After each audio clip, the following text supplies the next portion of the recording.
All right, we should be good to go. So let's begin this morning's meeting by saying the Pledge of Allegiance in our respective locations. I pledge allegiance to the flag of the United States of America and to the republic for which it stands, one nation, under God, indivisible, with liberty and justice for all. Okay. Let's also please have a brief moment of silence for the Portage County residents who lost their lives this week battling the COVID-19 virus. Our thoughts are certainly with their families and loved ones at this difficult time.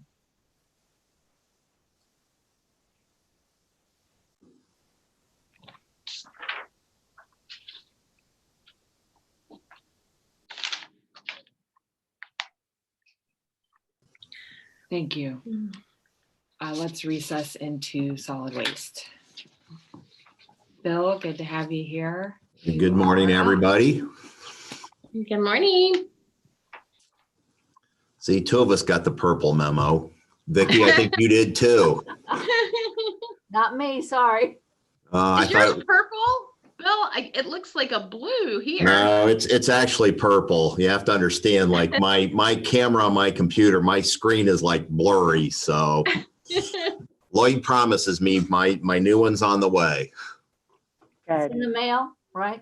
Yes, it looks like the proverbial checks in the mail. Okay. I move to approve the May 21, 2020 bills as presented by the county auditor. Are we going to do the minutes first? Oh, I'm sorry. Yes. Move to approve the minutes, May 14, 2020. I will second. Roll call, Amy. Vicky, Yes. Sabrina, Yes. Kathleen. Yes. Move to approve the May 21, 2020 bills as presented by the county auditor.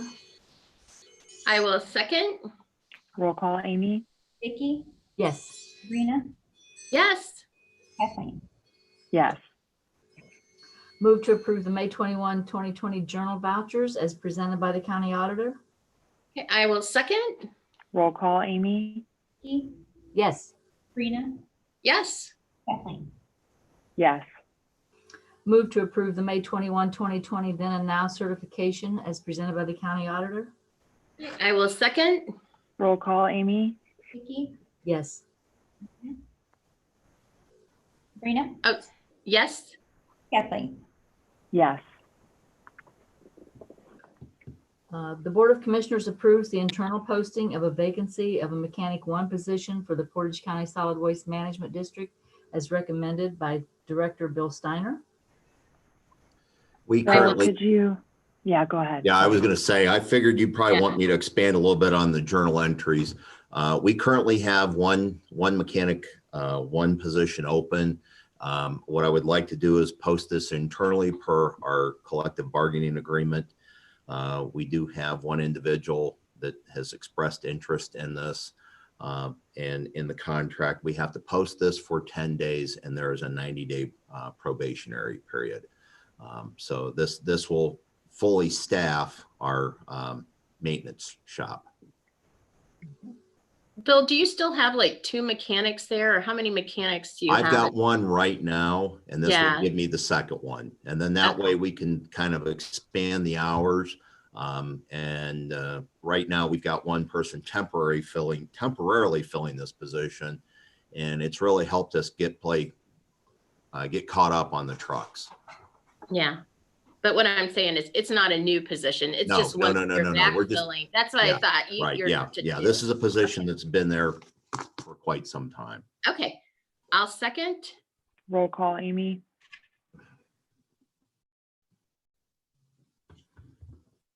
I can't, did she say my name? Amy, can you hear us?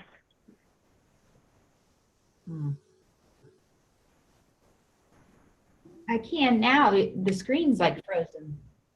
Oh, Yeah, you're like on a little delay. yeah. Now it seems okay. Can you hear us okay? No, maybe No. not. Why don't you hang up and call back in, Not really. and we'll stand at ease.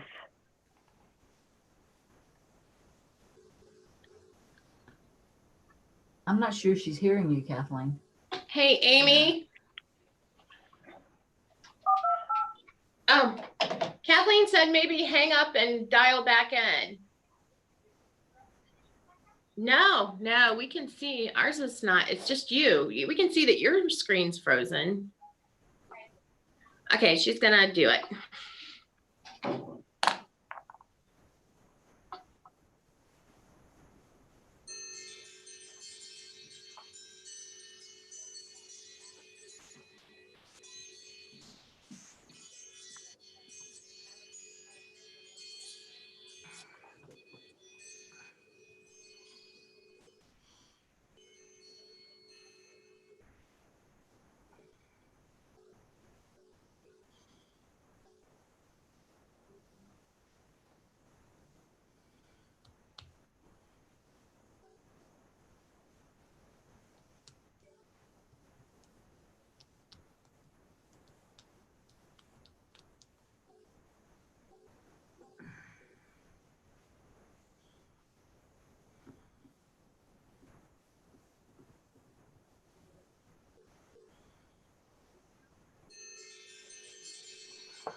Kathleen, did that change affect what's going on now? Is that the reason we're having a problem, or, I mean, No, I think it's a connectivity issue. okay. Oh, Hopefully this will solve it. Can you hear us, Amy? Yes. oh, great. Sorry about that. That's okay. That's okay. Okay, I made the motion for the first journal entry and Sabrina seconded. Roll call, Amy?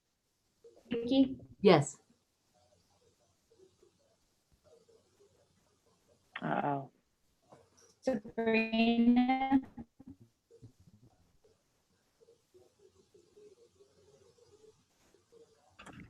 You said Sabrina real something's slow. wrong. And now Sabrina, are you delayed It says too? something's wrong. No. So something's wrong with the internet connection. Yeah, because I think Sabrina is also on a delay. Yes. Oh. Sabrina, can you hear us? Looks like she's got her audio off. Oh, yeah.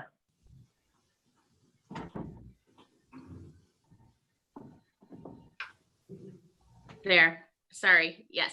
It's okay. We can Okay. hear you now. Can- Can you hear us and see us okay? I can. Amy. Okay. Okay. So you Okay. got Vicky's vote on that roll call. Did you get Sabrina's? Yeah, Sabrina. Yes. Okay, and Kathleen. Yes.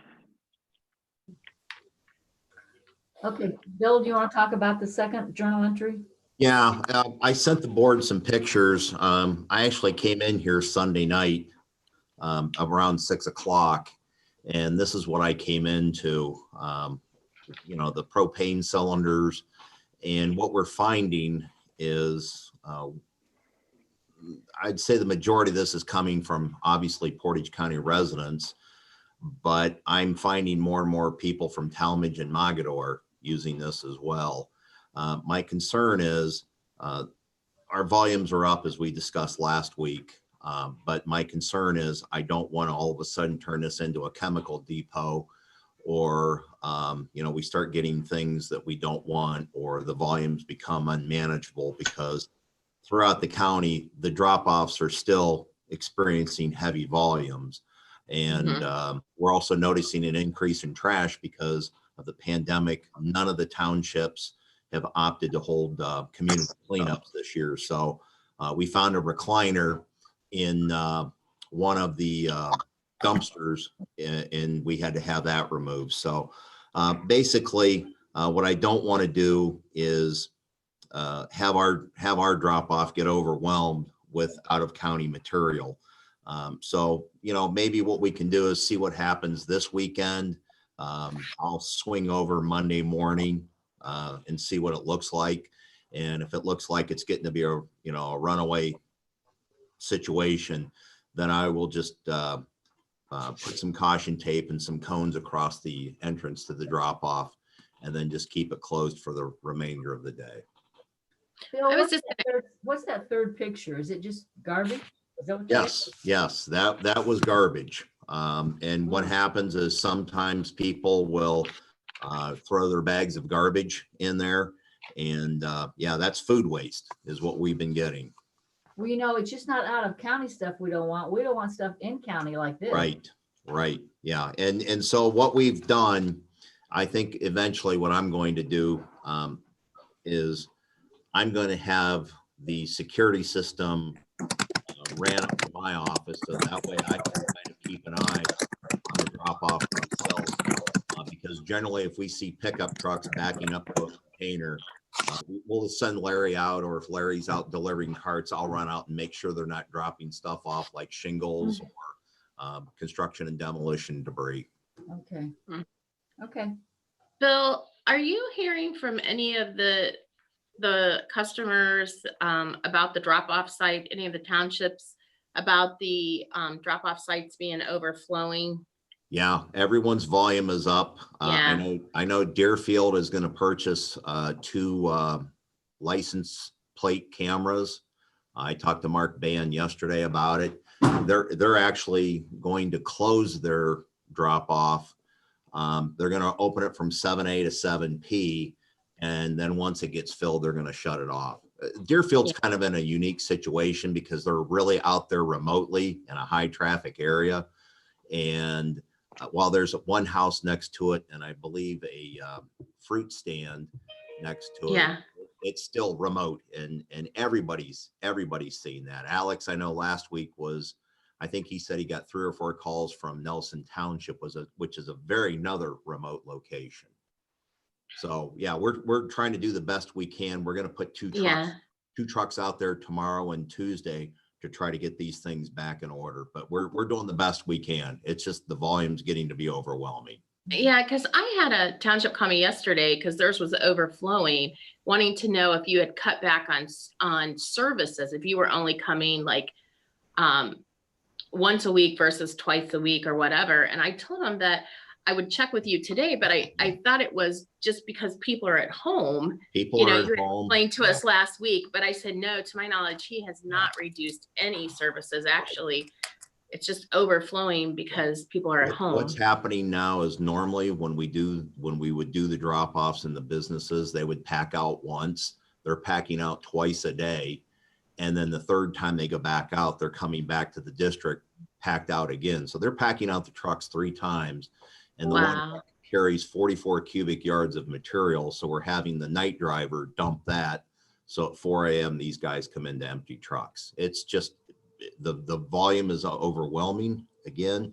And the curbside guys have told me they're seeing more television boxes than before. So, it's the stimulus money and everyone needs a new TV.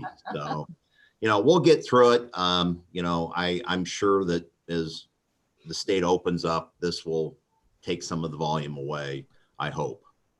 Okay. Hey, Bill, do you not have a gate or anything out there for We your don't. I drop measured it. off? I measured it. The gate we have in storage is only 12 foot wide. So worst case scenario, if I really get desperate for something, we have a truck that I'm going to declare obsolete when the auctions open again. We'll just park it across the entrance and just put a sign up that it's closed. Okay. Okay, the Board of Commissioners approves the temporary closing of the district drop-off from 4 p.m. on Friday until Monday at 7 a.m. The request is in response to the volume of materials being received from outside the county and the amount of trash being dumped. I will second. Roll call, Amy. Vicky, Yes. Sabrina, Yes. Kathleen. Yes. In C, I'm recommending the hiring of Rick. You know, I'm going to butcher his last name, Primerano. With this hire, this will put us fully staffed with mechanics and drivers, which will help us get the routes done. I'm sure once things open up, a lot of the drivers will want to start taking vacation time. The team has been very good about, showing up for work, and you really can't go anywhere. So everyone's done an excellent job here, just pulling together to go out and get the job done. Okay. I'm glad you butchered his name before me, Bill. That's okay. And when I interviewed him, I said, I'm just going to call you Rick. So you're going to have to go with that. And just on that discussion B, is that the same thing as our journal A? I'm thinking. it is. Yes. Yeah. Yep. So we really don't need to do any discussion items today. Okay. Move that the Board of Commissioners agrees to hire the full-time hire of Rick Primerano, a day shift CDL truck driver, replacing the position previously held by Ken Mills for the Portage County Solid Waste Management District. Anticipated start date is June 8th, 2020. Board of Commissioners agree that this hire is contingent upon the applicant passing the required pre-employment testing. Okay. I will second. Roll call, Amy. Vicky, Yes. Sabrina, Yes. Kathleen. Yes. And with that, I think we're ready to adjourn, right, Bill? Yep, we're done. Everyone have a great long weekend, and I'll see you next week. Thank you. All right. Thank you, Bill. Bye. Move to Thanks. adjourn. I'll second. Roll call, Amy. Vicky, Yes. Sabrina, Yes. Kathleen. Yes. Let's reconvene our general session. And Janet, we're glad to see you this morning. You are up. All right, good morning. Good morning. Good morning. Right now I just have the one discussion item. It's the return to work policy. This, basically this policy would provide guidance to supervisors on when employees can return to work after being affected by COVID-19. That being either they tested positive and they had symptoms, or they had symptoms and were not tested, or possibly they tested positive and was asymptomatic. So this policy basically is at what point can the employee return to work? So I tried to lay it out as simple as I could and let them know like the different scenarios that could possibly happen. And that way give them guidelines on what has to happen before the employee can come to work. And this is based on CDC's recommendations. And Okay. I had the policy reviewed by the prosecutor's office, the county administrator, and also the health district. So we all agreed that this policy, is laid out, effectively, and it should hopefully provide some guidance to the supervisors. Yeah, Janet, I think Are these tests being administered by the health department? Is that where they're going to get the test? Where are they going? That I'm not 100% sure. I know they can go to the health district, but I don't know if they're getting at the hospital or if they're Okay. doctors. I'm not really sure. Okay. And then we also added the just the reminders at the end of the policy with the mandatory safety requirements that actually Brian had in the reconstitution plan, but this is just based on Governor DeWine's mandatory safety requirements. So I really just added it just as a reminder to employees what they have to follow when they're in the workplace. Yeah. Well, I think it looks great, Janet. I like that you did the different situations Mhm. and spelled it out. So Thank you. I was trying to make it as clear as possible, but we'll still have questions. so then are you going to bring this back to us, or I don't Yeah, see it? Yeah, if you approve it today, then I'll bring the resolution next week to officially approve it or adopt it. I think we're approving it, right? No, for next week. Right, but that's what I'm saying. We're telling her to bring it back next week. Yeah. Yeah, With the resolution, right? Right. Yeah. sorry, Vicky. Yeah. Okay. Hey, Janet, Okay. on this resolution, Um, it's 14 days. Did Governor DeWine lift that for the He travel? did. Yes. Yeah, and he did. And I was actually going to pull it today because Okay. he lifted it. In Okay. Tuesday's briefing, he did pull the 14 days. I did revise the draft for the travel policy, and I sent that over to Chris and Jean to review. Okay. So I'll probably bring that back next week for Okay. you to review then. Yeah. Okay. So yeah, so for today, the resolution is being pulled. Okay, thank you. The journal entry, do you have anything to say on that? For that, I know last week we had this on my agenda, and I did talk to Kelly Jo, and she also prepared a memo, and I don't know if you received that this morning. It was accidentally not sent to you, but Kelly Jo did provide the memo to the board on Monday. And basically what it's saying is that although if you would approve the posting, it will not be posted until her hiring freeze in children's services is lifted. So Okay. that's why I reworded the journal entry to say that. Okay. In that way, it's just really, and we actually have a spreadsheet that we track all the JFS postings. And we do have a section on our spreadsheet that says future postings. So we know the date that the board approved a posting, but yet whenever Kelly Jo says, go ahead and post it, then we pull it from that section and then post it. So basically we are not going to post this position until Kelly Jo tells us, until she lifts her hiring freeze. So that's really, I mean, that's really why I reworded the JE to say that. And then Okay. also Kelly Jo's memo is saying that it would not be posted Okay. for the hiring freeze. I move that the Board of Commissioners agree to authorize the 3-day internal posting of the full-time social service worker 3, replacing Kaylee Yoder for Portage County Job and Family Services with external posting if no internal appointment is made. The vacant posting will be posted once the hiring freeze in the Children's Services Division is lifted. Okay. I will second. Roll call, Amy? Vicky, Yes. Sabrina, Yes. Kathleen. Yes. Thank you, Janet. Okay, and then I Thanks, also Janet. know, and I'm assuming it's probably somewhere in your read file, I guess. JFS also had 2 job descriptions that they just wanted you to review, and normally we don't discuss them. Normally, I believe it's just sent to you to Right. review. And those are just very generic changes. And the Kelly Jo basically was just updating the job description based on the job duties. And then also the job descriptions were approved and reviewed by management and her union. Okay. So unless you guys have questions, I'll bring the JEs next week to approve the job descriptions. Okay. Where are those job descriptions at, Janet? I save them to the admin team folder. Yeah. I honestly don't know how they get to you guys. They I don't know if Amy. were emailed to me. Okay, are they emailed Okay. to you? Yes. Okay. Mm-hmm. Yeah. Where did you email them or did they come from Kelly Jo? I didn't see that.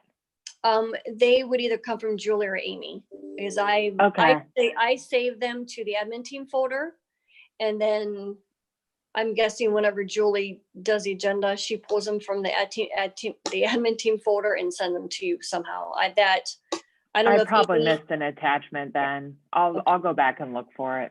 Well, you know what? There's a couple new folders out there this morning. So I think it's in there. And I think Amy mentioned to me this morning that there's a couple HR forms out there to review and sign. So, Okay. It could be in there Yep. then. Okay. Yeah. yep. Okay. Thanks, Janet. That's all I had. All right, thank you, you. Janet. Thanks. Sue, we are ready for you. Good to see you this morning. Hi, good morning. Good morning. Morning. I have a quickie. I have one transfer and it is our regular monthly transfer from child support to public assistance for the shared costs out of the public assistance fund, and it's in the amount of $24,805.22.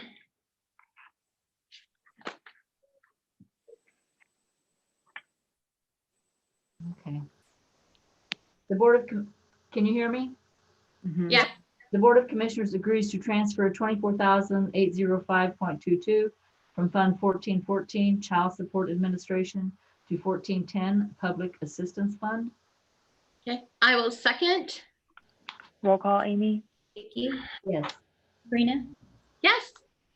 Kathleen. Yes. Thank you, Sue, Sue. thank you very Excellent. much. Thank you. You. Have a great day. You You too. too. Sue. Okay.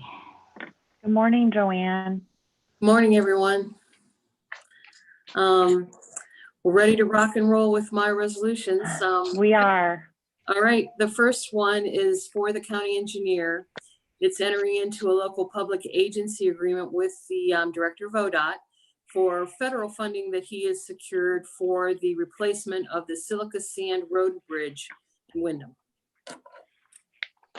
Okay.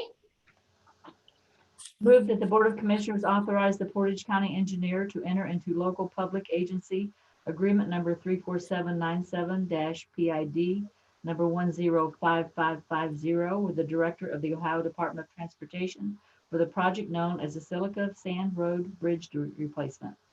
Okay. I will second. Roll call, Amy? Vicky, Yes. Sabrina, Yes. Kathleen. Yes.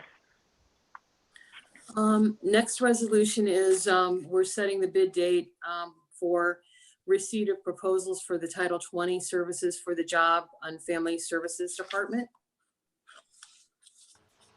Move that the Board of Commissioners approves the specifications and set the proposal date for the Title 20 services for the Portage County Department of Job and Family Services. I will second. Roll call, Amy? Vicky, Yes. Sabrina, Yes. Kathleen. Yes. All right, next, Job and Family Services on an annual basis contracts with the sheriff for investigation services for abuse and neglect cases on seniors and children. And this is to enter into the agreement with the sheriff for that. Hey, Joanne, I have a question for you on this one. Yep. The contract is actually retro to January 1st, 2020, and Yeah. we're just getting it now. Is there a delay somewhere? Because does that mean that the sheriff is not actually getting paid for their services at this point, and there's going to be a backlog in payment to him? That piece, I don't know about the payments. Okay. I believe that it was just part of a glitch with the processing of contracts this year, because it started out a little wonky. And I think this is just catching everything back up now to where everything is good. I still see the same investigators, working. So I know that they're working, and that I can check for you and give you a report back on if the payments are going through. Yeah, I Because I like. know there had been an issue in the past with some of the payments for, Okay. with Job and Family. Joanne, it's not unusual though for us to approve things like this with a contract dating back to January 1st, and here we are in May or June. That happens quite often. Sometimes that's right. We try as best as we can to keep everybody up on the up and up, but there's such a signature line when Right. you go to the elected officials, the various, but this one I know that there was because of the change in the way the resolutions and things were processing, it held it up a little bit. Right. But I think we've got that squared away with Job and Family now. Okay. Okay. So you shouldn't you. see it again, I hope. Oh, thanks. Great. The Board of Commissioners agrees to enter into an agreement between the Portage County Board of Commissioners on behalf of Portage County Job and Family Services and the Portage County Sheriff. Okay, I will second. Roll call, Amy? Vicky, Yes. Sabrina, Yes. Kathleen. Yes. Next is an agreement with Coleman for Job and Family to provide emergency services for child and adult abuse and neglect with Job and Family Services. Their CARES reporting services is what this is. And this is amending and adding some more service time, more money to the contract. Okay. Move that the Board of Commissioners agrees to enter into an agreement for child and adult emergency reporting services between the Board of Commissioners on behalf of Portage County Job and Family Services and Coleman Professional Services, Inc. Joanne, I have one quick question, and you may not know this. I'll have to ask Kelly, Joe, and them. What do they mean when it says 1,215 units? Is that like hours? What exactly? Do you know what the units are? I think it's the hours that they Okay. serve on the calls that they take and then charge them back. I think that's the way they kind of keep track of how much and how they can bill accordingly. Okay. All right, I will second. Roll call, Amy? Vicky, Yes. Yes. Sabrina, Yes. Kathleen. Yes. Okay, next, American Transmission is going to be doing some work over various roads that we have to upgrade the transmission lines with the Hannah Newton Falls transmission line. And this is a road use and maintenance agreement that the county engineer has prepared so that we can be compensated for any maintenance, repair, and restoration of the roads that might need to be done after they're done with this project. Okay. The Board of Commissioners agrees to enter into a roadway use and maintenance agreement with American Transmission Systems, Inc. to upgrade the Hannah Newton Falls 138 kV transmission line in certain portions of Portage County. I will second. Roll call, Amy? Vicky, Yes. Sabrina, Yes. Kathleen. Yes. Okay, the next one, the county or the sheriff's office has been cleaning out and getting rid of some inventory that's no longer usable, no longer works, and they want to either discard or salvage the following list of cameras, video cameras, regular cameras, GPS units that they had in their possession. The Board of Commissioners declares obsolete and unfit Portage County personal property and authorize the disposal of the items. I will second. Roll call, Amy? Vicky, Yes. Sabrina, Yes. Kathleen. Yes. Okay. The last resolution, the sheriff's office is wanting to do their social distancing as much as they can at their area as well. Dispatch never had their own copier. This is to get a copier inside there so they're not going out and into the other offices. And this is a lease for 63 months for that purpose. The Board of Commissioners agrees to enter into an equipment lease agreement between the Portage County Board of Commissioners and U.S. Bank Equipment Finance on behalf of the Portage County Sheriff. Hey, Todd, are you on? I can't tell if he's I on. am. Yeah, I am. is this in their current budget? Under lease and equipment or contract services to do this? This specific item wasn't necessarily in their list. Again, you provide an allocation, so long as the sheriff can shift other expenses to make room for this, then that would be fine. Okay. As of right now, they're not asking for a budget increase. Okay. All right. Thanks. Okay. I will second. Roll call, Amy? Vicky, Yes. Sabrina, Yes. Kathleen. Yes. Okay, and then the journal entry I had was to kind of catch us up with things that I've had to go out and purchase for protective equipment for that you see listed there have come to just a little over $33,000 at this point. 15,000 of it was reimbursed by University Hospital for the masks that they bought off of us. And that was paid back in. But I wanted to make sure that every once in a while I get back to you guys. I don't want to come every week with, $100 here or there. So I had it add up a little bit, and I wanted you to pass this journal entry, and then it would be my hope that we don't have to buy anything more, but I'm not sure that we're going to get this thing's going to go away that quickly. So I wanted to get proactive, get this piece done, and then start again if the need comes. Okay.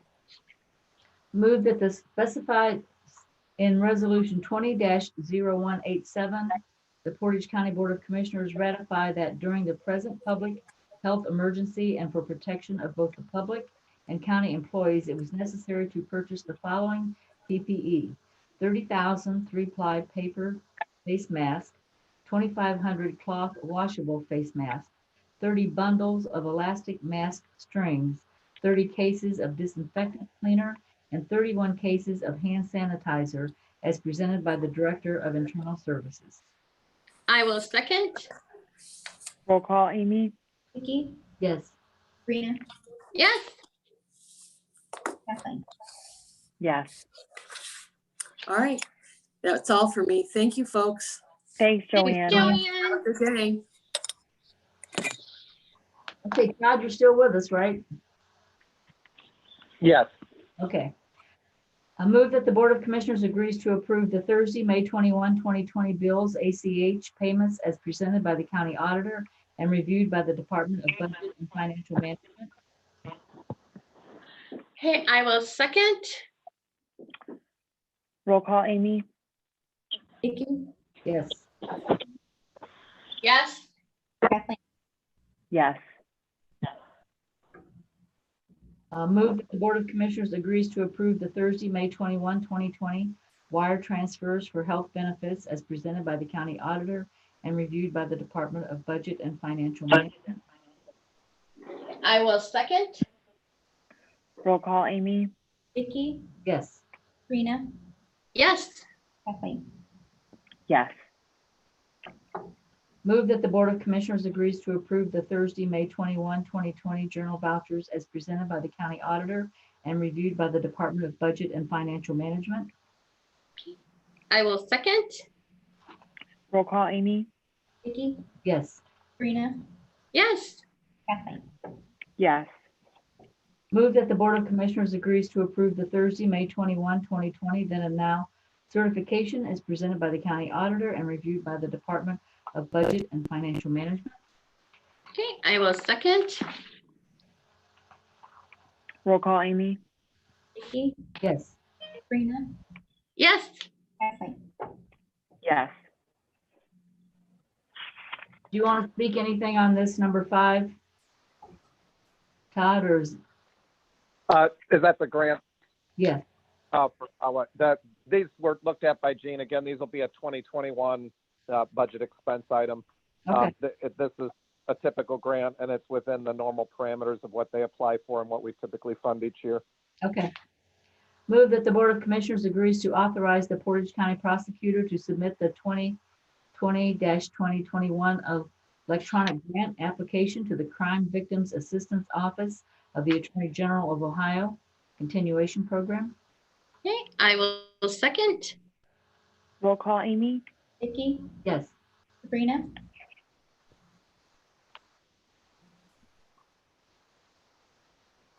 Sabrina, Yes.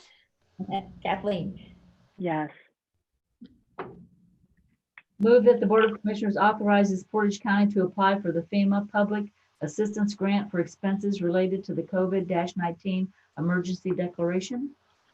Okay, I will second. Roll call, Amy? Vicky, Yes. Sabrina, Yes. Kathleen. Yes.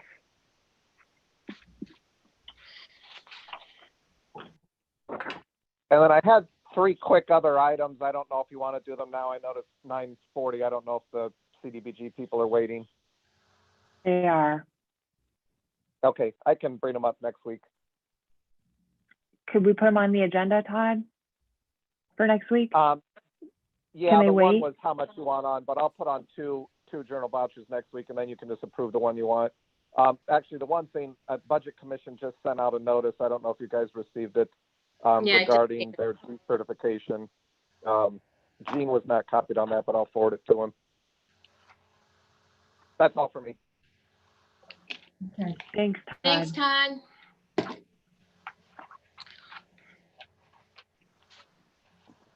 Let's briefly do these miscellaneous items and then we'll close with the CDBG discussion. Okay. Yeah. Okay, the Board of Commissioners approves the May 14, 2020 regular meeting minutes. I will second. Roll call, Amy? Yes. Yes. Oh, Sabrina? sorry. Yes. Kathy? Yes. Moved in accordance with ORC 311.20, the Board of Commissioners acknowledge the receipt of the Portage County Sheriff's monthly jail reports for expenditures and food costs for prisoners for April 2020. I will second. Roll call, Amy? Vicky? Yes. Sabrina? Yes. Kathleen? Yes. Move that the Board of Commissioners acknowledge the receipt of the Portage County Investment Reconciliation for the month of April 2020, received on May 14, 2020, as presented by the County Auditor and County Treasurer. Okay, I will second. Roll call, Amy? Vicky? Yes. Sabrina? Yes. Kathleen? Yes. And are we going to be meeting next Tuesday? It's our Tuesday meeting. Let's decide that at the end of this meeting, depending on where we are. Okay. So let's open the floor for the CDBG proposal discussion. Okay. Is everybody here? Okay, we've got Jen. Okay, Mike. Okay. Enough. Lisa's here too. She's just behind my shoulder. Okay. Okay, number one, I want to say I don't remember in my tenure here this being done this quickly. I have to tell you, I was asked a lot of questions in the beginning of the week, and I've been scurrying ever since to get answers, and I have meetings. And is there a reason that it was done so quickly this time? I mean, we meet one week and then the next week we need to decide. We've done it that way. We have done it that way in the past, but usually we give you a couple of weeks. We were working on us and NDS were working on some other things to bring to you and to evaluate as part of the CDBG process. So we actually, we did give you one less week than Lisa wanted to give you. So that's on us. But there was only, the way we looked at it, we only have 5-6 projects, I guess. So that's a typical one, and it's a typical number of projects. And we tried to assist you as much as we could as far as, looking through the projects. And the timeline, Todd, what exactly is the timeline? I mean, so. Well, I think the biggest problem is we have to have a legal ad in the paper to, describing what you guys decide to do. And that legal, the ad is for June 11th meeting with you. June 17th is the day it's due to the state by midnight, the 17th of June. So that's why the 11th is our day to do it. So you have 10 days before that. So that puts you at June 1st, May 31st to get it in the paper. Actually, May 31st is the day you have to have it in the paper. And so then you have to have 3 days before that to get it to the Record Courier. So that takes us to Thursday next week, which is too late typically to process it. Lisa's saying that it may be, she said she talked to the Record Courier and it may be as late, have to get it to them on Tuesday next week, which is another story. But anyway, so we prefer a recommendation today. I think Tuesday is your absolute drop dead date in order to meet the requirements of the Record Courier to get it in for 10 days prior to your June 11th date. Now, do we have a resolution that comes back to us after we decide? Yeah, on June 11th, you have a resolution. Okay. Okay. So if we decide today, it's still June 11th that we get the resolution. Mhm.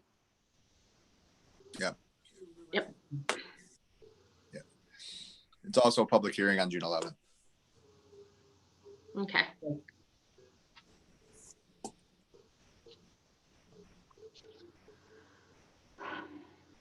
Well, I'll start it off since no one's saying anything. I wrote down at our last meeting last Thursday what was suggested to us. And I've talked to several people with different organizations. And I think we need to find something for Coleman in there. Is there any way, like 398,000, that's all the money we have? We don't have any money anywhere else that we could? There are home funds in the home RLF, approximately 125-ish thousand that could be used for that project.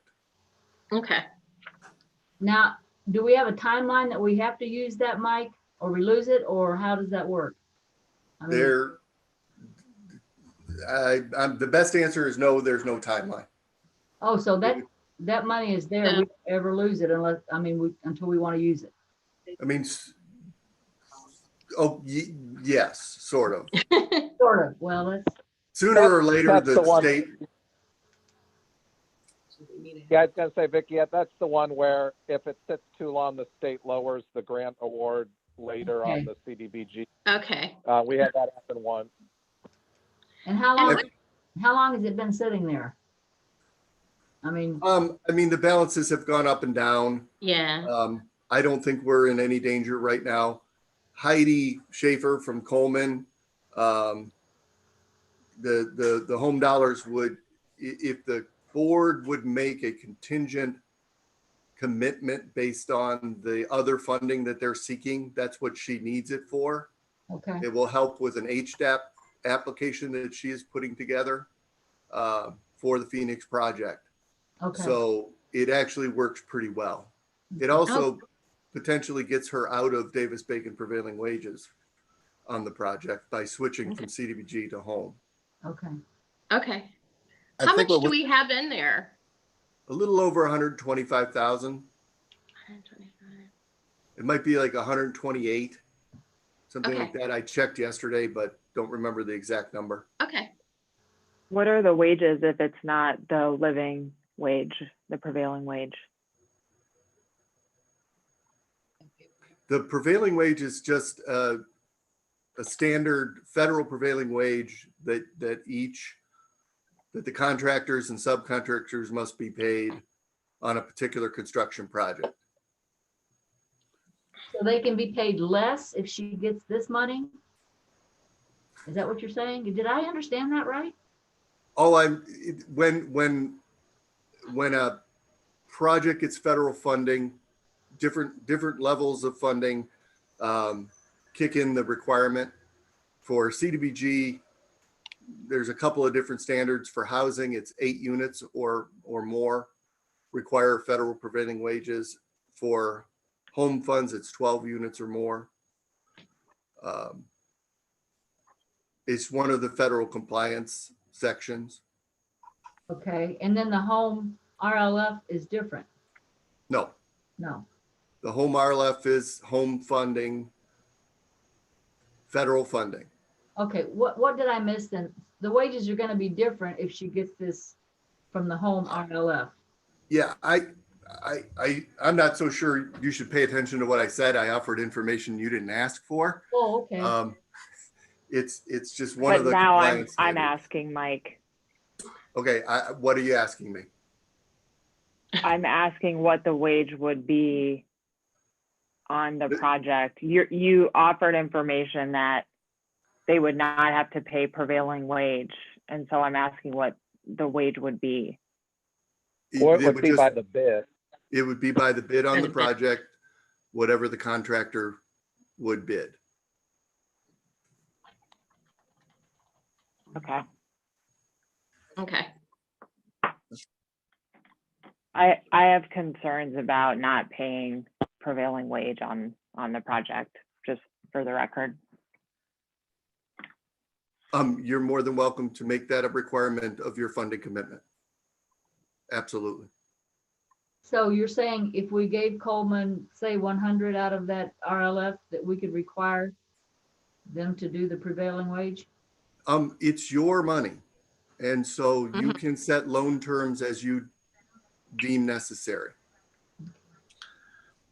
Okay. And that, if you do it out of the home RLF, that will be a separate agreement, separate from the CDBG that you're doing right now, so to speak. But Absolutely. again, like saying, you would write whatever terms you want in there that they would have to follow in order to receive the funds, and then they can decide to reject them or accept them under those terms. Okay. I think that would be a good idea because I agree. I'm not crazy about them not having to pay prevailing wage. That seems that we're going against what we're trying to do. Agreed. So is that the only? I'm okay. Vicky and Kathleen? I'm okay with everything else as we decided last week, but Yeah, and I am too. Said I talked to, and Nelson said the request that they to do the project, and he's grateful for anything that they can get.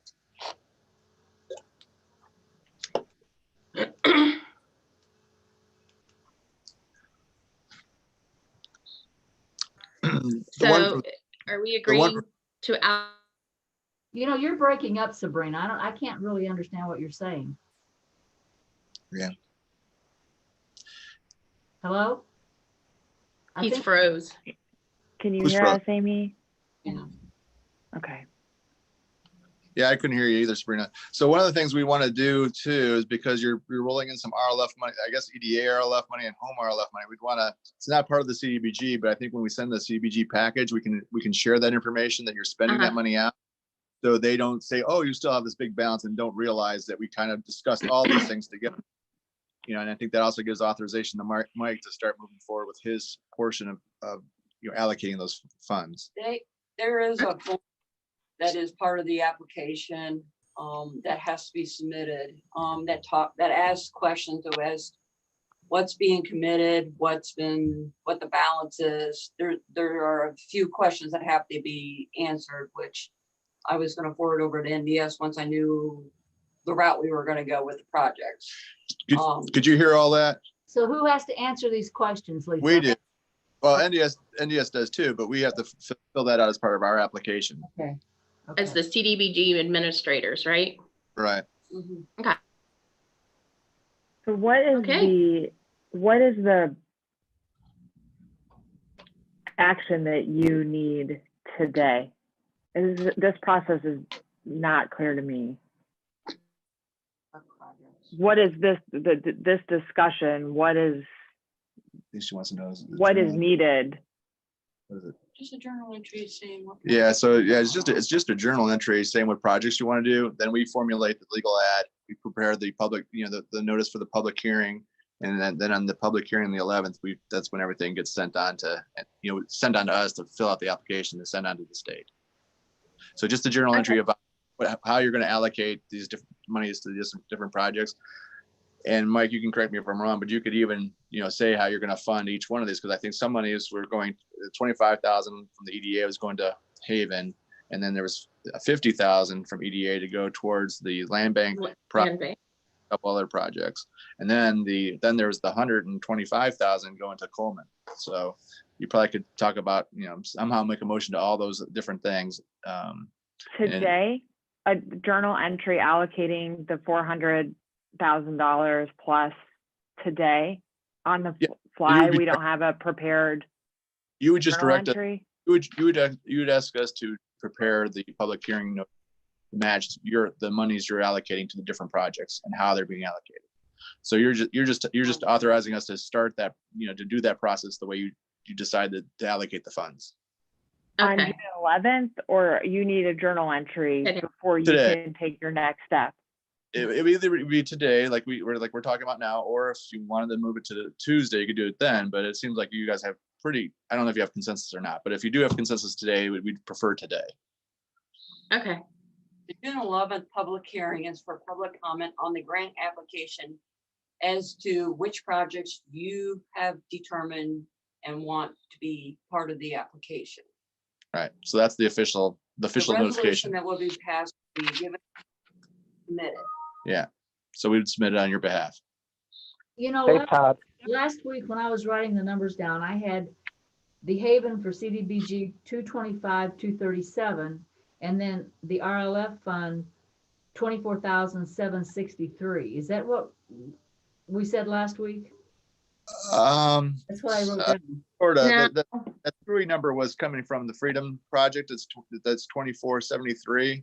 So you have 398,000 CBG allocation. Right. And if you just took Wyndham and Haven, that comes out to exactly 398. However, it was suggested that to take 25,000 or 24,763 out of the Haven, out of Haven, right? well, no, actually the Haven's supposed to be the full That's not coming from CDBG money though. 220. The Haven's coming from CDBG. It's the Coleman that would be coming from home. Wait a minute. I had last week, we said CDBG, I talked with Lisa about these numbers. I called her after the meeting. Was 225, 237, and the RLF fund for Haven was 24,763 because of this Freedom. And then we're taking for Freedom the 24,763 out of the CDBG. Yeah. Okay.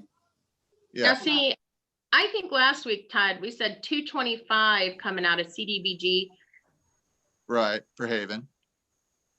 The leftover balance. And it's offset because of Freedoms. Right. And I didn't think we necessarily said where that extra 237 was going to be allocated to. Correct. Okay, well, the conversation I had with Lisa then was just mute because. No, it's not mute. It was 225 was going from the CBG, and then 25 was coming in from the RLF. And then that, because we didn't fund the whole 250 of the Haven, that 25,000 went down to Freedom Township and covered them. But like what Sabrina just said, there's a $237 left over that we have to figure out what to do with. And then Wyndham Village would have been entirely covered.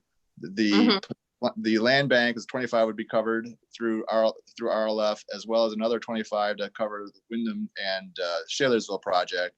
And then down to Coleman, their 125,000 would be going to them through the home RLF. The way I was going to handle it was just take that 7, give it to Haven, and shortchange the RLF by that dollar amount to even everything out. Did you hear that? She was going to take the extra from the Freedom Project, the 237 that was extra, put it back into the Haven, and then the RLF would pay just 237. That was our discussion. That's what I said initially, and we've gone all this way. Okay. It easier. Well, I'm sorry, you confused me, Vicky. I apologize. Well, I was confused after our last meeting, and that's why I called Lisa. Okay. So yeah, the conversation I had with Lisa, and I think what we're discussing is all correct. Okay. So again, for the Haven, 225, 237 out of CDBG, and the RLF fund is going to kick in 24,763. And with Freedom, this 24,763 is coming from CDBG. Yep. And then the 148 is coming from CDBG. Correct. Then we're doing 125 for Coleman with out of home. Okay. Yeah. Are we doing 100 or 125? Well, I said 100, but then it was suggested 125. Okay, I didn't hear that. It's up to the board. You have 126 and a little bit over. You could do 125. You could do 100. Well, since Nelson is so okay with just receiving anything, maybe we should reduce that to 100. Yeah, so because is there use coming up that we might be able to use some of those funds in the home fund that we're taking out to fund Coleman? Not currently pending. Home is a very it's the most stringent of your RLF funds. Mike can kind of comment on whether he has other people waiting. There's nothing specific. It's always Okay. good to leave a little bit in, Yeah. especially when we're in the middle of a chip, in case we get into any issues with the chip budget. Either way. Okay.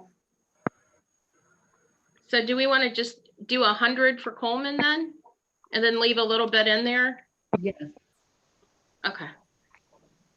I am uncomfortable doing journal entries on the fly that we haven't reviewed in advance for this amount of money from these different sources that are a little, nothing's written down. I think for the size of what we're doing here, we need to have those journal entries in front of us. So it sounds like go ahead. Well, I was going to say, like the 100 from the home, you don't have to do today, if I'm not mistaken, because it is separate from the CDBG application. So that one can come later. What you need today is something authorizing. I'm sorry, what you really need today is something authorizing RPC to prepare the advertisement, identifying the projects you are funding. Is that correct, Todd? Yes. So really today, all you need is a journal entry authorizing them to prepare an advertisement for the identified projects that you wish to fund. Next week can come the separate journal entries, and in fact, they don't even have to be done next week, but they can come separately funding the RLF amounts to the various projects. Does that sound correct to everyone? It does. I think for the countywide demo, I think you need a sheet that details what is everybody's thinking, what the terms would be, and that kind of thing to act on. And since it is a standalone action, it doesn't have to be done today. Knowing that you are predisposed to help Coleman with their Phoenix project, we can get with Heidi, again, get the terms fleshed out, get any other conditions, and present that back to you for the journal entry on that. So there is a little bit more we can do and should do before you take official action on the revolving loan fund commitments. Okay. But knowing that, knowing that you're predisposed to fund the things as they are, it helps RPC get their stuff into the application.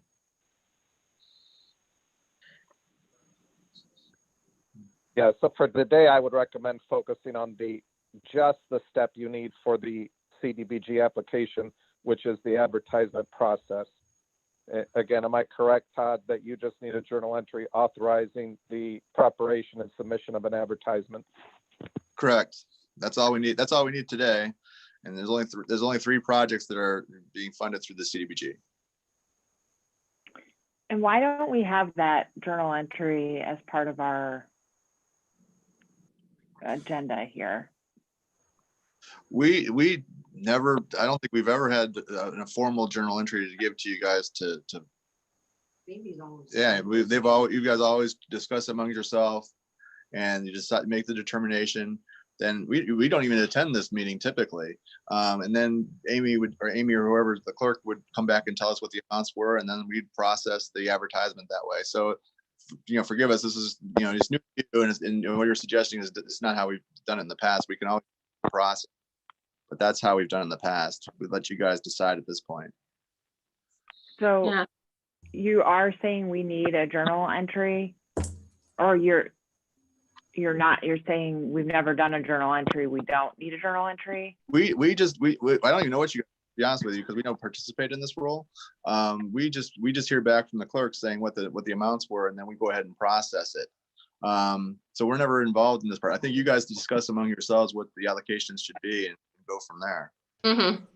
Now, Todd, for the advertisement, do you need just to mention the projects, or you need amounts, or what do you need for the advertisement? Legal. I have to provide a brief description of the project, what the outcome is going to be, who I'm going to benefit, the dollar amount we're putting in for CDBG, Okay. and what the dollar amount is for other funds. That is a Okay. brief. So you do need amounts for that legal ad. Yes. Yeah. Okay. Okay, Of I the think, CDBG project. What? For the ad, you specifically have to put the CDBG grant projects in. So for example, the Right. Coleman project does not have to appear in the ad. That's No. being funded out of your RLF. That can come as a separate agreement later with your terms and conditions applied. Yes. okay. So what exactly do you need the journal entry to say today?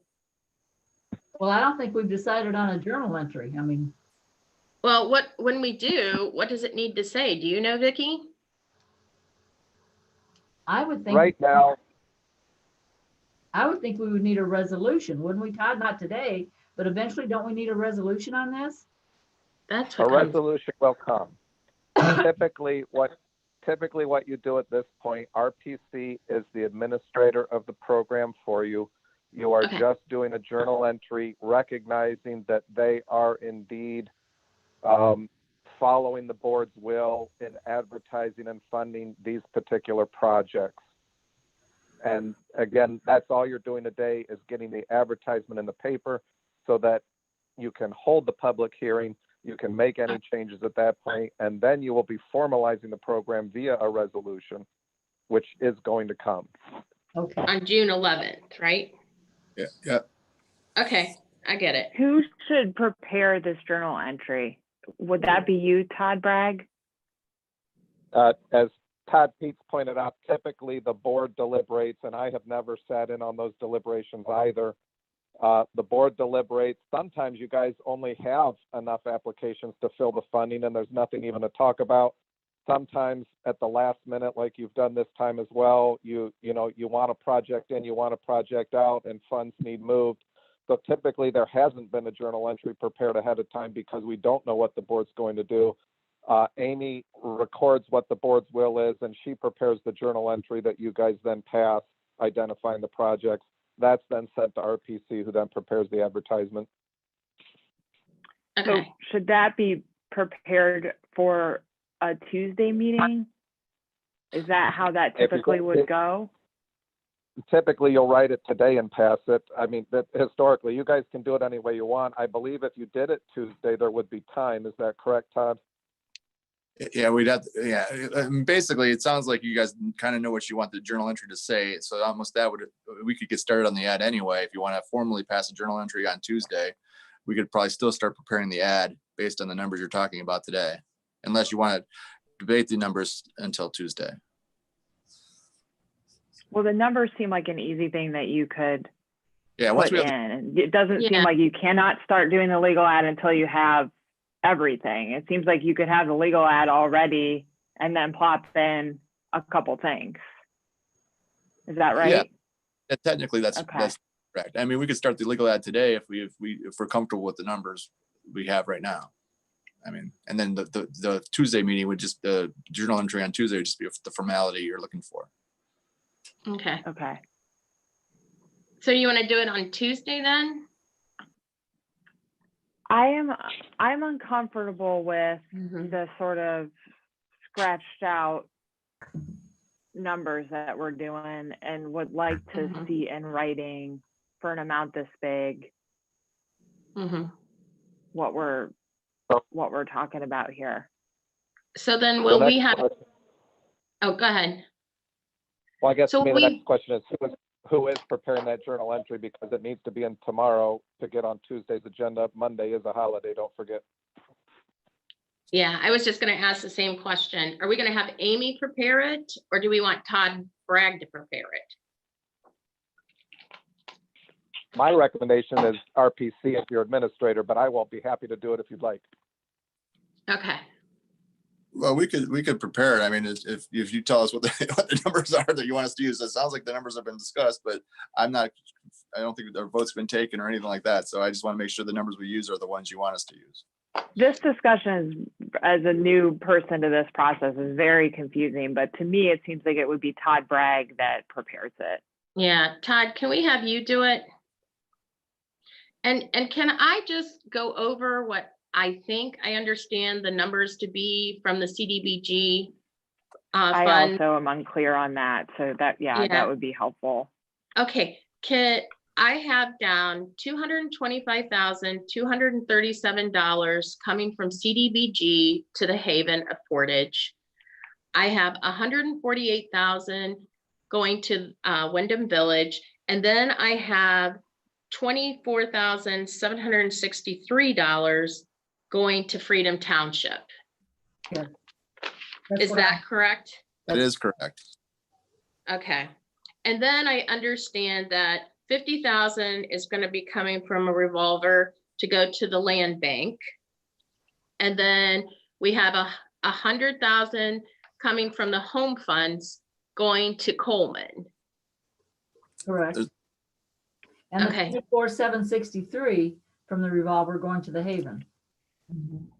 Yeah, and 24,763 coming from the RLF also going to the Haven. Right. Okay. I think I got it. At least I have it. So No. this journal entry would be not for all those things, though. It would just be Haven, Freedom, and Wyndham. Correct. Correct. Yep. Okay. What was communicated earlier, the PC Land Reutilization Corp for 25 is not in that? No, Okay. no, it's No, not in the it's in CDBG. It's in RLF. one of the revolvers. Right. Yeah, for 50,000. So they're actually getting more than what they requested. Well, I think the goal was to take their request plus a couple of other demolition requests and create a countywide demo program for 50,000. Yes.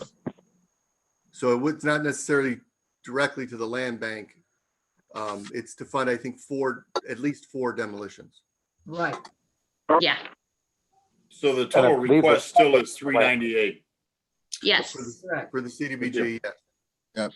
And we have utilized every penny. Yep. There's no 237 left over that we had discussed last week because we're giving it to the Haven and offsetting it with what they're receiving from the. I have a couple of questions about the Haven revolving loan fund. Yeah. Oh, I'm sorry. Were you cutting out, Sabrina? I'm sorry. I'm just saying, last week when we tallied up everything, we had $237 left over. And what we've done is we've taken that, given it to the Haven because it's offset with what Freedom wants. And then what we're giving the Haven from the revolver, we've subtracted the 237 that they're gaining in the CDBG fund. And we're funding them the 24,763 from the revolver. So they are going to be made whole between CDBG and the revolver. Okay. So I have just a couple questions. One, is a $225,000 CDBG grant to Haven, is that the largest grant CDBG single award that we've ever done, or is it just the biggest that we're doing here? And I ask that, I'll direct that question to Todd, Pete. Feel free if you need others to help you answer. Well, as far as as long as I've been here, which is over 11 years now, or 11 plus or minus cycles of CDBG, this would be the largest I've seen in the past decade. Wow. I don't know previous years, but in the last decade, yes. Okay. But we've had projects when you add year after year after year have come close to this amount. So, have projects come in for this amount and then not been fully funded? well, look at the Coleman project. We've given two different grants to them, this project already, and this is just in addition to the same structure, the same facility. So, you know, and it's nothing wrong with that. It's just that we have a project here and now we have another project in the same facility. Now we have another project in the same facility. And so those projects add up, but they don't ask for it all at once, you know, that kind of thing. My concern with the Haven project, and again, we haven't had a lot of time with this, so it's hard to get all of the information that we need, is that part of the work that I'm doing, and we're all involved in the census in one way or another, but as the co-chair with the county auditor of our census committee, we had our point in time count, which I know is done every year, of our homeless population, both sheltered and unsheltered. But that number this year and historically over the last several years has hovered between 8 and I believe 15. And what concerns me about the Haven is the size of the project, and that they are, depending on the paperwork, talking between 62 to 70 some beds. 62. And from what I can tell, based on some discussions that I've had with our current providers of homeless services, it's not clear to me that there is a need for a facility this large. So I have concerns about that I just want to express today. I certainly have a long track record of work on homelessness issues and serving the homeless, including years spent as a staff person in an agency working with homeless populations. And I think that knowledge also is coming to bear here of, this is a very large facility that is being proposed, and the data that we have on our homeless population does not show that we need a facility this large. So I have concerns about both the large size of this request and about not needing such a large facility in our county. Well, I'm glad you brought that up, Kathleen, because I wondered about the homelessness and what is actually being reported, if it's really accurate. So I reached out to the school superintendents, and I was told that in Maplewood alone, there's 10 kids that are homeless. Now, mind you, that's just the kids, that's not including the families. And between Streetsboro and the Ravenna School District, there's probably at least another 15 kids that are homeless. I mean, you hear the stories about in Ravenna, how the kids are sleeping on the bleachers outside. So I would be interested to see where the Haven, I know they have worked very closely with the Haven of Rust in Summit County. I would be interested to see where they got the data for this, because I know they did a lot of research, and they're the ones that go out and go under the bridges. And yes, some people by desire want to live that lifestyle, others not so. And I would be interested to see, because obviously they had to have had this well thought out of before considering this project.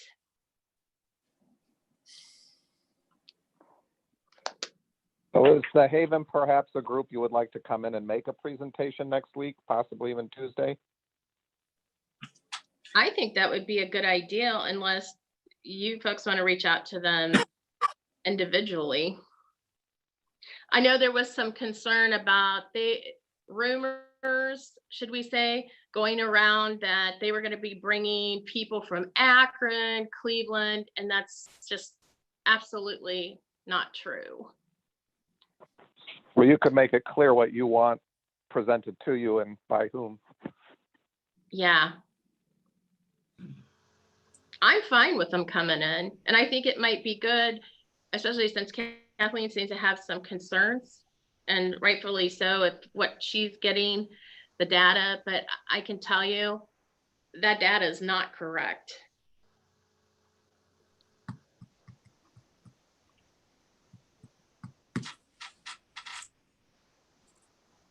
Do you want them to come in, Kathleen? I think that would work. Okay. And Sabrina, maybe you could produce some of that data that you have. I think that could be helpful to the discussion about the Maplewood and other people that you have in Schools, the count that you're talking about.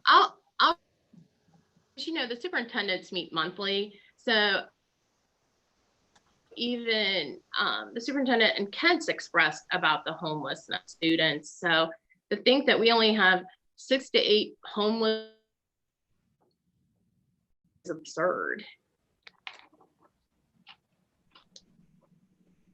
That'd be great to see your data. I think that could be very helpful. Yeah, I'll reach out to the superintendents and then. And I can also get the hands on that federally. So when do we want data. Anne Marie to come in? Yeah. Well, is there a possibility we won't proceed with this project and possibly do another? Then Tuesday would be the time. Wow.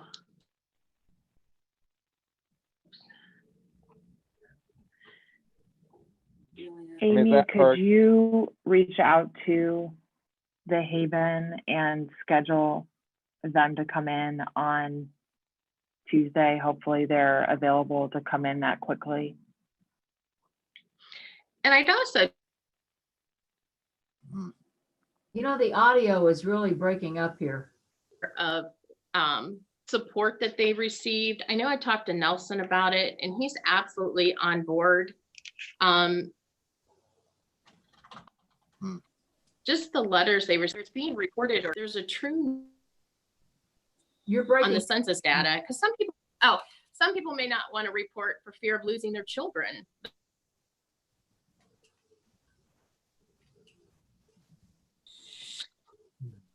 Unsung being out there that maybe is afraid to report, or where do you get the census to them?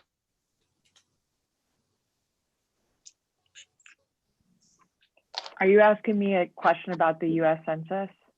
Oh, no. I'm just saying I can see where the census is not accurate, because if you're homeless, how would you get a census to fill out or report to, is what I'm saying.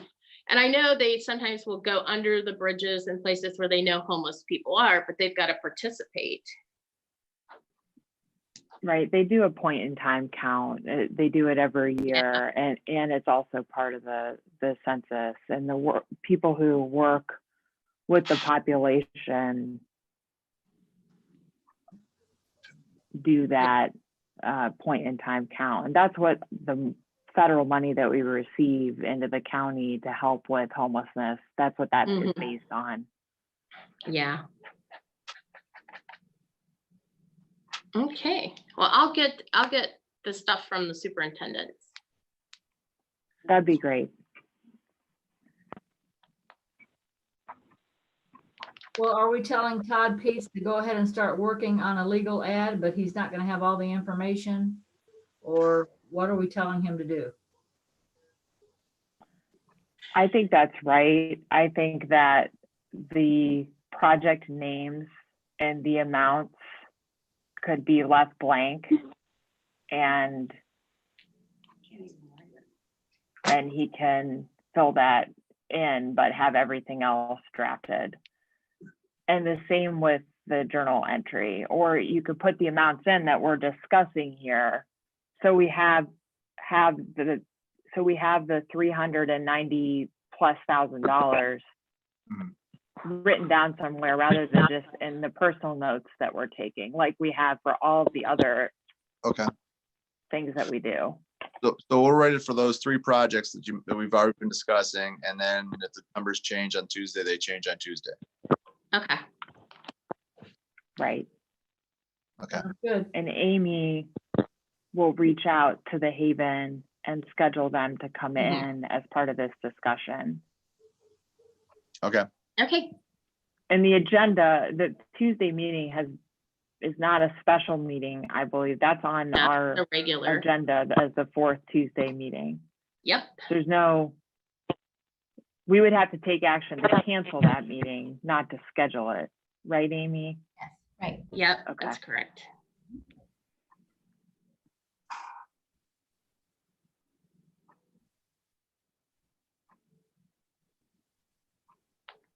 All right, well, it sounds like we're done with this discussion. NDS or Todd Bragg or Todd Peets, do you have anything additional that you need to run by us? Or Jen, I didn't mean to leave you out. No, my understanding is I'm gonna write the journal entry for you. If that's the case, if Lisa can just get me, well, are we leaving the project? We're putting the projects in. Just give me the formal project names for that journal entry. Okay. Okay. I don't have anything else for you guys. I think, thank you for, taking the time to talk about it. And I know you guys all have been doing your homework and doing as much as you can, so I appreciate that. Thank you. All right, then, do we have a motion to adjourn today's meeting? So moved. I'll second. Roll call, Amy? Vicky, Yes. Sabrina, Yes. Kathleen. Yes. Thanks, everyone. Have a good rest of your Thanks. day. You too. Have a good weekend.